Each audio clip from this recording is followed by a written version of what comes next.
गोमायाखै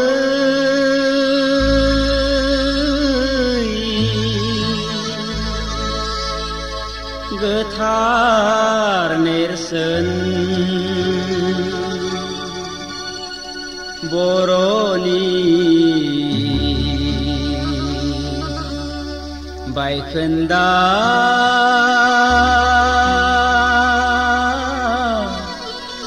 डिमापुरिया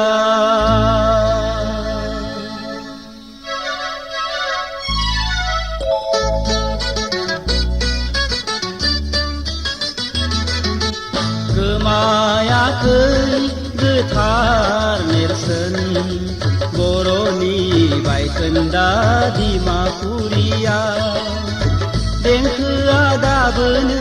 रिंखांबाय थायो सैथो आरो धोरोमनि सायखं दङ सैथो आरो धोरोमनि सायखं दङ गोमायाखै गोथार नेरसोन बर'नि बायखोन्दा डिमापुरिया बर'नि बायखोन्दा डिमापुरिया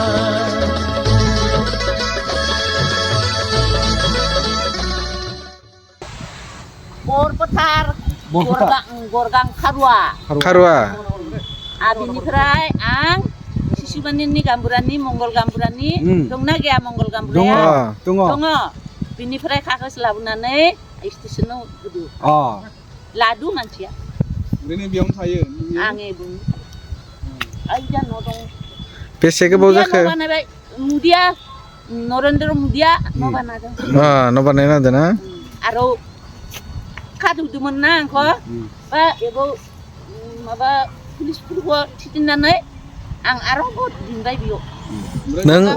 नों डिमापुरावनो थायो नैबेयावनो बेयावनो थायो आंखौ थांनो होआसै आरो दा बेयावनो थायो दा नोङो रावबो गैया नोंजों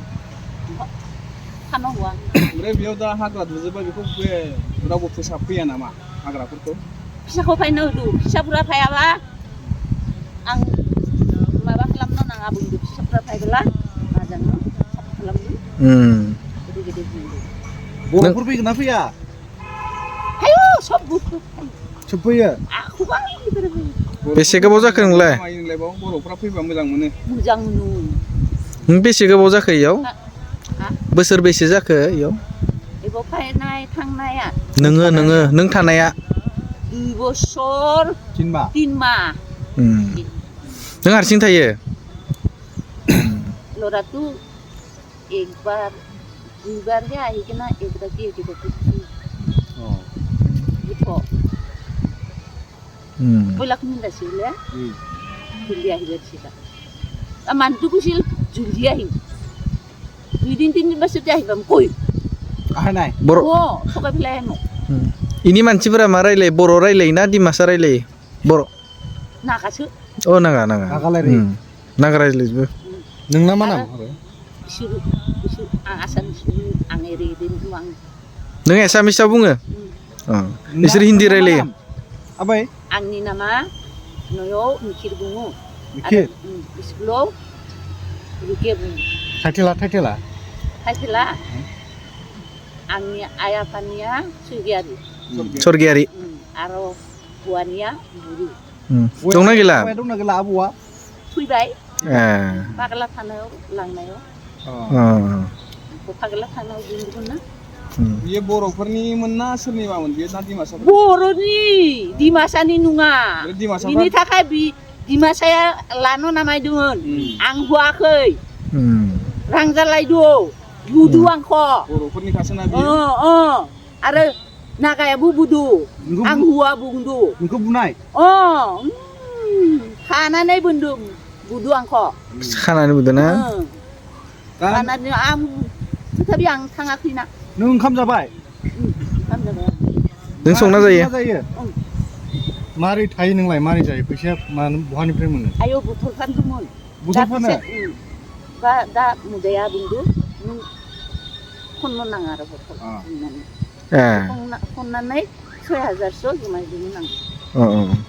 माइरं दै दङ बहानिफ्राय मोनो नोंलाय माइरंखौ लाबोयो हरो आरो दंफां फाननानै जायो नै आबै नै बेखौ माबा बायनानै जादे आरो न आबै न ला जेबो नङा न दे आरो बर'फोरनि लांदां आफादनि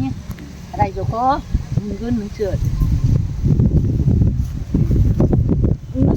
मोनबोला आंबो मोनगोन गेदेर आरो बै मेघालयावबो माइबंनि नोंसोर मोनबोला आंबो मोनगोन गेदेर जादु आरो दा ना सबबो बर'फ्रा रायजोखौ मोननांगौ ना मोननाङा मोननो नांगोन गुरै खालाम आंनि फिसाया फैब्लानो जासि आरो जोंबो बर'सो सबबो बर' सिनायदों दा